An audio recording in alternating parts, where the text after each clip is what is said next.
Olá, pessoal. Dando continuidade às tarefas da disciplina de estágio curricular 1 do curso de Educação Física da Univasf. Hoje a gente vai fazer a entrevista com um responsável por uma criança em idade escolar, especificamente que estuda na educação infantil ou no ensino fundamental 1. O entrevistado de hoje é o nosso colega William Limas, um amigo meu, e ele é responsável por uma criança que se enquadra nesse perfil, né? Então, inicialmente, eu gostaria de agradecer o William pela disponibilidade em estar colaborando com o nosso trabalho, com a nossa pesquisa, né? Por ter se dedicado um pouquinho do tempo dele para estar aqui com a gente hoje. Boa tarde, Messias. Eu que agradeço pelo convite e, de certa forma, estar colaborando com vocês nesse estudo. Bem, a nossa equipe, William, é formada por mim e mais dois colegas, né? O Adeilton e a Amanda. Eu vou passar aqui as questões para a gente seguir o roteiro, certo? Certo.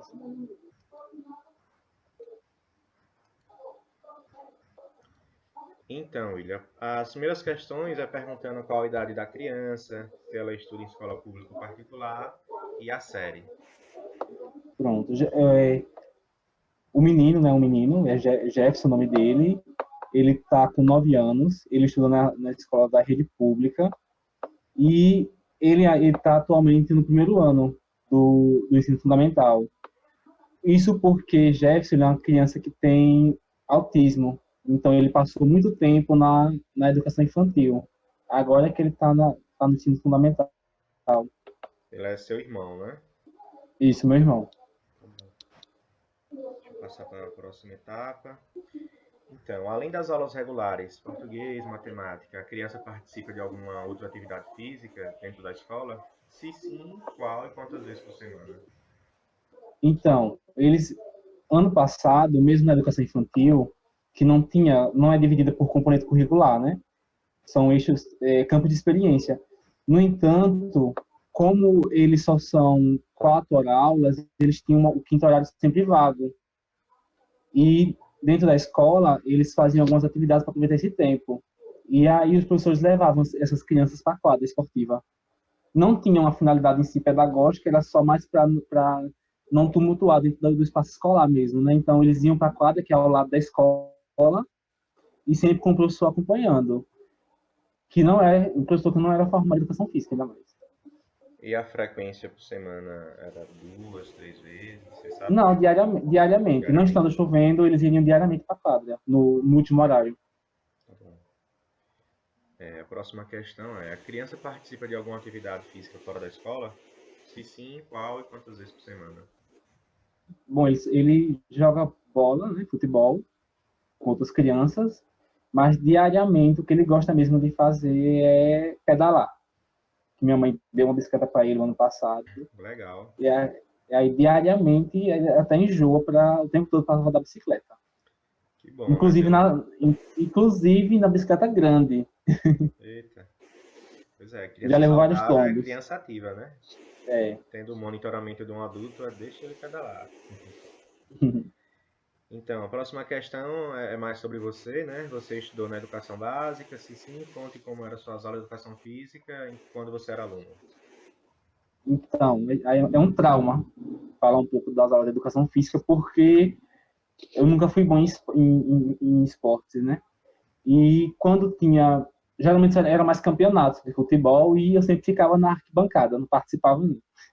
Quando tinha gincanas era mais diferente, então eu me envolvia mais, mas quando era futebol, não tanto. Aí, como eu não participava dessas atividades, ficava só na arquibancada, eu tinha que fazer um relatório de cada jogo, no caso, de cada partida, e entregava para o professor no final, porque isso geralmente valia nota, né? Você tem um diferencial que provavelmente muitos dos pais não têm, que é a sua formação, né? Você é pedagogo. Hoje, nessa condição de pedagogo, já dá para perceber que está completamente equivocado se restringir as aulas de educação física somente ao esporte, né? Modalidade É, esportiva, a competição. Espera-se que tenha isso na grade curricular, lógico, mas tem que ter outras dimensões para ser abordada, principalmente na inclusão, né, de todo mundo, né, dos alunos que não se identificam muito com o esporte também, né? e até porque também na licenciatura, na própria pedagogia, não é muito, digamos que, trabalhado essa questão da psicomotricidade, né? A gente só vê uma disciplina de forma bem superficial. É tanto que não dá, que não nos habilita para lecionar esse componente curricular, né? Então vamos para a próxima questão, William. Quais lembranças tem do seu professor de educação física na escola? Ou Do, professora? do, do fundamental, do médio, Pode ser no porque eu geral, a tive, pergunta deixou em aberto. Pode ser no fundamental, no médio. eu tinha um professor que era bem espontâneo, bem divertido, na época do ensino fundamental. Mas não me recordo muito, não, das aulas dele. Eu lembro mais do ensino médio, que é a questão de quando tinha as competições no ginásio e eu não participava, ficava só na arquibancada. A sua educação básica foi, você estudou sempre em Jeremoabo, né? Ou foi para outra Foi cidade? sempre em Jeremoabo. Uhum. Tanto na zona rural, depois fui para a sede, né? O ensino médio eu fiz na sede da cidade. Ok, William. Então, a questão seguinte diz o seguinte: a criança sob sua responsabilidade tem aula de educação física na escola? Se sim, quantas vezes por semana? É praticamente a mesma pergunta do início, né? Agora você Uhum, disse que ele está no primeiro ano do ensino fundamental 1, né? isso. Oficialmente, era para ele ter esse ano, né? Uhum. Ia ser o primeiro ano dele, e aí ele ia ter essa disciplina na grade curricular. Mas como no ensino remoto não está tendo, nem de forma teórica, e também não adiantaria para ele. E como ele não se comunica muito bem e tal. Mas se fosse, se não tivesse essa questão da pandemia, ele estaria sim frequentando as aulas de educação física. A pandemia pegou todo mundo de surpresa, Isso. aí tá tendo essa fase de adaptação, né? Uhum. Você conhece o professor de educação física que dá aula na escola para a sua criança? Aí é outra questão também, porque, tipo assim, aqui em Jeremoabo, até o ano passado, qualquer pessoa poderia ensinar educação física. Ah, só que aí eu sei que o município recebeu uma multa. E aí teve a obrigatoriedade de contratar os profissionais da área da educação física para poder estar, né, lecionando esse componente curricular. Só que também, digamos que os professores que são efetivos de todo o quadro do município, apenas 2 concursados é que são formados nessa área. Então, veja só quantos que não entraram, né, para trabalhar. Mas, por enquanto, as aulas de educação física até agora estavam suspensas por causa da pandemia. Até as aulas teóricas não estavam tendo. Aí vão iniciar a partir de amanhã ainda. Então, ele não tem esse professor ainda de educação física. Entendi. É interessante essa realidade, né? Provavelmente não é exclusivo do seu município. Tem muitos municípios aí, não só na Bahia, mas em outros estados, que infelizmente falta fiscalização, né? E Sim. acaba deixando outros professores que não são da área de educação física estar atuando, né? E Então, abrindo brechas também, porque, tipo assim, para quem tinha mais de 10 anos, mais de 8, 9 anos com componente curricular, mesmo não sendo formado na área, se eu não me engano, foi conseguido uma autorização para que esses pudessem permanecer com o componente. E devido à experiência, né? Tipo, com componente curricular. Mesmo não sendo formados na área. Não sei se foi permitido pela legislação. Eu lembro que até o ano passado foi solicitado para poder terminar o ano letivo. eu desconheço esse componente, né? Não tenho conhecimento não. Eu sei que o CREF, ele dá uma autorização para aquelas pessoas que tinham academia, que funcionava há muitos anos, né? E não era formado. Uhum. Era uma carteirinha assim que autorizava ele estar atuando ali. como se fosse uma atuação semelhante de um personal, né, pelo fato de já ter experiência. Com relação nas escolas, eu não sei dizer sobre isso, não. Mas isso é bom a gente dar uma pesquisada, né? É bom dar uma olhada depois. Mas assim, até o ano passado foi permitido, justamente porque para que pudesse se terminar o ano letivo. Ah, Porque, numa se eu não me modalidade engano, excepcional, né? isso. Porque quando chegou a multa para o município, se eu não me engano, já estávamos em outubro. Então, tinha pouco tempo para poder contratar vários profissionais para ocupar as escolas. E aí, no caso, foi permitido no final do ano que permanecesse. Agora, já esse ano, que contrataram os novos professores, licenciados na área. Entendi. Que responde essa pergunta de agora, né? É isso que eu ia falar. Essa pergunta já deixa claro que você sabe realmente, né, o que é necessário, quais são as exigências para ser um professor de educação física, não é isso? Ser licenciado em educação física. Uhum. Eu ainda imaginava que era obrigatório ter a carteirinha do creche. Então, o nosso colega Matheus ontem, ele disse que, se eu não me engano, em Sergipe, estão exigindo a carteirinha. Mas aí a gente está tendo muita polêmica, muita divergência, porque para atuar como personal, pessoal do bacharelado, né? Nas Sim. academias, tudo bem. Mas nas escolas, tipo, eles estão se sentindo prejudicados porque os outros professores da área de biologia, por exemplo, não tem a carteirinha de biólogo, não tem essa obrigatoriedade de ter a carteirinha de biólogo, né, seu registro no conselho para estar atuando, né? E por que é que o educador físico sim? Né? Então a gente teve um diálogo bem interessante ontem com relação à atuação do CREF, que muitas vezes acaba deixando a desejar, né? Se você Sim. tiver interesse, eu posso mandar para você depois essa entrevista com ele. Pronto. Eu queria assistir sim. Uhum. Então, a próxima questão é o seguinte: qual a importância das aulas de educação física na escola para a formação dessa criança? A questão também da interatividade, né? Dele com o outro, com os colegas.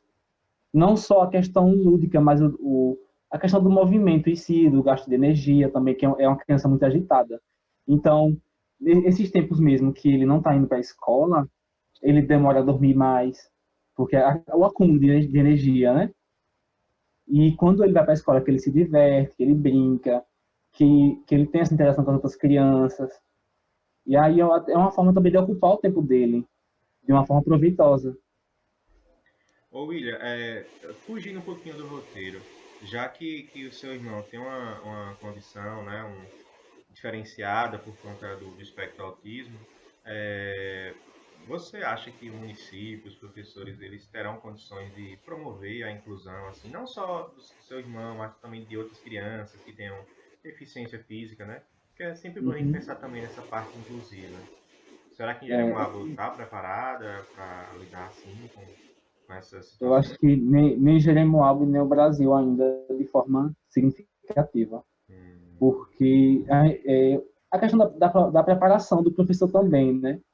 Então, na jornada sempre tem essa preocupação, quando o professor sabe que vai pegar uma turma, que tem um aluno com alguma, portador de alguma necessidade especial, que requer uma maior atenção, né? Então, muitos professores não se sentem preparados.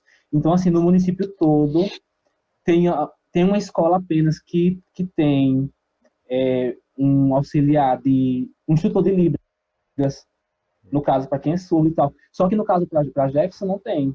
O ano, o ano passado, não, se eu não me engano, foi em 2018. Era uma senhora, a professora dele, uma senhora de mais de 60 anos, que não conseguia controlar ele. Jefferson era rebelde, então, tipo assim, se ele não queria sentar, ele jogava o caderno pela janela, derrubava a cadeira, brigava com os colegas. Né? Então, imagine aí uma pessoa que não tem uma preparação para lidar com uma criança dessa. E também por conta da idade, né? 60 anos, Sim, geralmente, quando os professores estão já perto de se aposentar, solicitam um auxiliar, né? Para estar ali com ele, ajudando nessa parte pedagógica, porque então digamos ser uma imagine sala lotada também também, né? e imagina uma sala superlotada. Ah, E aí, pois. nessa sala, você vai ter uma criança que requer um cuidado maior, Uhum. que não tem essas. Que ele por si, ele não tem noções de cuidado consigo mesmo. Justamente por, eu acredito que não tenha um autocuidado cuidado, de se preservar, de se cuidar. Então, às vezes, ele pode... Até bomba já levou para a escola. Bombas e Bomba. muitas. Sim, bomba e fósforo para estourar ali da escola.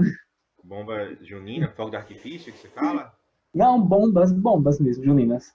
Ah, Das pensava que era grandes. anabolizante. Não. Brincadeira.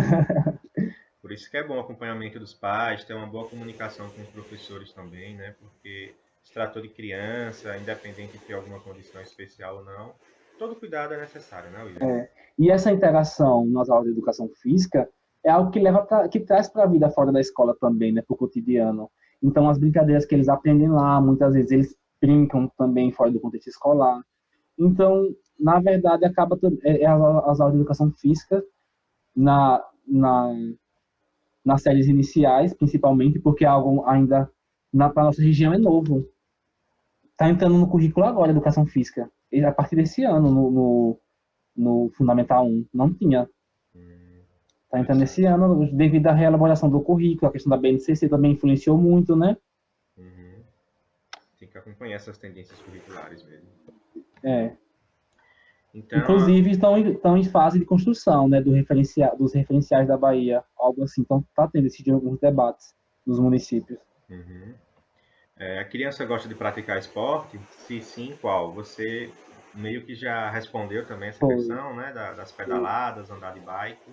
Então vamos Isso passar para a e jogar próxima. bola. Ah, e jogar bola também. Puxou o irmão. O outro, né? O outro que joga. Qual a sua opinião sobre os esportes na formação do jovem no Brasil? Dos jovens, né? Uhum, No caso, além de ocupar tempo, retirar as crianças. Porque assim, os jovens, quando estão muito ansiosos, né? Principalmente os adolescentes, tendem a estar naquele mundo de drogas, né? Tá nas esquinas sem fazer nada, tá, ocupa tempo. E, em muitos casos, também é algo motivacional para quem quer seguir uma carreira, que igualmente para ser jogador de futebol, dentre outros esportes. uhum. Não sei se eu consegui responder. Conseguiu sim. O que você acha da escola no Brasil? Eu acho que isso é uma pergunta mais geral, né? Mais generalizada, assim, como um todo, sobre a educação no Desigual. Brasil. De modo geral, desigual. Que não, que não foi feita para todos, apesar de estar lá, que é direito de todos a ir para a escola, a frequentar a escola, mas é um campo de disputas também e de exclusão de classes, de modo geral. Uhum. Aqui é pedindo uma sugestão sua, né, para melhorar essa realidade que você falou, né, uma sugestão para as escolas no Brasil. Como pedagogo e também como todo mundo que espera alguma coisa das políticas públicas, né? Então, políticas públicas que possam promover a questão da igualdade, tanto do currículo, na igualdade social, mas a questão do currículo pesa bastante, porque eu lembro da fala do professor Libânio no Educom do ano passado, na UFES, quando ele disse que as desigualdades sociais, não, que as desigualdades educacionais geram desigualdades sociais, assim como as desigualdades sociais geram desigualdades educacionais. Então é um círculo vicioso que estamos presos ainda, né? Então precisamos apostar em políticas públicas e cobrar políticas públicas, mas que realmente funcionem, não tenham apenas aquela que seja apenas no papel, mas que se torne algo concreto na realidade, né?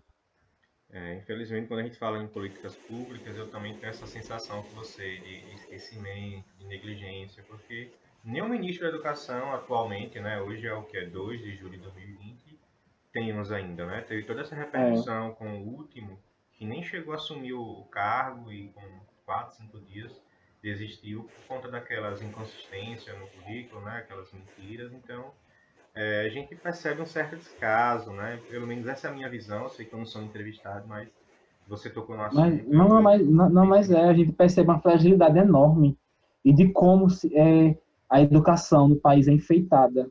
Então a gente lê um texto bacana, já acha que vai resolver alguma coisa e tal, mas não sai daquilo, não sai do papel. Pois é. De certa forma, é desse jeito. Eu acho que a entrevista está acabando, William Roteiro. Se essa não for a última pergunta, será a penúltima, se eu não me engano. E pergunta o seguinte: se você pudesse escolher uma profissão para a sua criança, qual escolheria?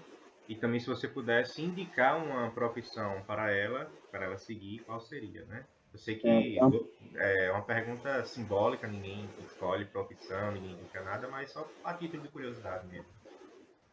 olha, se eu pudesse, né, influenciá-lo para alguma profissão um dia, né, escolher para ele, eu escolheria que ele fosse médico para salvar vidas. Hum, Né? Eu sei que não vai ser possível pelas limitações dele, justamente por causa do autismo. médico por. Justamente para salvar vidas, né? E é somente o médico que salva vidas? Não, o professor também, que formou um médico. E os demais profissionais da área Os da demais, saúde da também, saúde. né? É um trabalho multiprofissional, multidisciplinar. Então, o médico tem sua importância, lógico, né? Mas se não trabalhar em conjunto, infelizmente, né? Acaba o paciente sofrendo as consequências. Isso. E também, assim, eu indicaria, se ele conseguisse se tornar um professor também, que pudesse atuar na área de Libras, já que ele não se comunica, né? Interessante. Verbalmente, mas por gestos, seria interessante também. Eu acredito, né? Eu não sou especialista na área de educação inclusiva, mas eu acredito que ele está na fase de brevemente ele se interessar mais por essa questão da linguagem, mesmo que seja em Libras, e está aperfeiçoando isso. E vai exigir que você também aprenda Libras. Não sei se você É, sabe, né? E é até um desafio para você, alguns como irmão, sinais. como responsável, como sua mãe, os demais familiares. É uma aprendizagem nova, vai servir tanto para você interagir com ele, como também com os colegas, com outras crianças, outras pessoas que tenham essa condição, né? A questão da surdez, que não é o caso do seu irmão, mas para facilitar a comunicação por Libras, digamos assim, né? É, justamente porque foi feito o exame, ele não é surdo, mas não desenvolveu a fala, justamente por causa do autismo. Por curiosidade, teve acompanhamento com fonoaudiólogo, né? Com Teve, desde o mais. início. Uhum, interessante. Desde o início. Fisioterapeuta também. Então, William, a nossa entrevista foi essa, né? Bem rápido, bem sucinta. Com o Matheus foi mais de 1 hora e meia, né? Mas as perguntas da gente foi Matheus, mais. Matheus é da educação física, né? Não, mas as perguntas com ele foi mais relacionada à parte burocrática, da formação, do currículo, da atuação dele como docente, né? Aí rendeu muito diálogo. A sua também foi muito importante, né? Provavelmente vai esclarecer muita coisa para os pais, para os responsáveis e principalmente quem tem uma criança com alguma limitação para estar refletindo, né? Refletindo ao mesmo tempo cobrar da escola, cobrar dos gestores, mas melhorias, né? Como um todo. Então, William, muito obrigado mesmo por sua participação, por sua colaboração. Viu? Eu que agradeço. Valeu. Tchau.